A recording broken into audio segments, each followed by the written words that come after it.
faites des tests. Robert Lacombe, un ingénieur et inspecteur en bâtiment, a fait du radon sa spécialité. Le gaz est incolore, inodore et radioactif. Il est présent dans les maisons. Ici, les terrains sont dispendieux.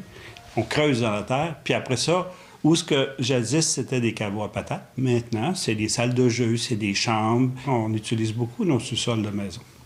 Donc là, on s'est rapproché, on va dire, de la situation radon. Ce gaz-là se retrouve dans les maisons, soit parce qu'il traverse par des fissures dans le solage des maisons, soit encore parce qu'il arrive par l'eau, par un puits artésien. Or, avec la pandémie, Santé Canada met en garde les Canadiens qui sont en télétravail. Une plus longue exposition au radon contribue au risque de développer un cancer du poumon à long terme. Quand on le respire, il va induire à force une exposition prolongée, puis s'il est en grande concentration, il va induire des mutations dans les poumons qui vont donner éventuellement des tumeurs, des cancers du poumon.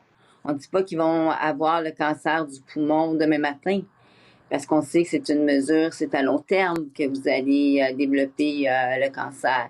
Mais il faut y penser parce que on n'est pas parti sur le bon chemin. Au Québec, une résidence sur 10 a une concentration trop élevée au radon.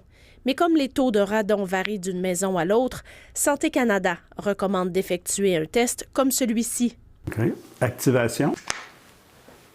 C'est tout. On le met dans l'atmosphère où on soupçonne du radon. Okay. Celui-là, 90 jours. Des travaux peuvent aussi être effectués pour extraire le gaz. Novembre étant le mois de sensibilisation au radon, Santé Canada a distribué 1,6 million de tracts au pays.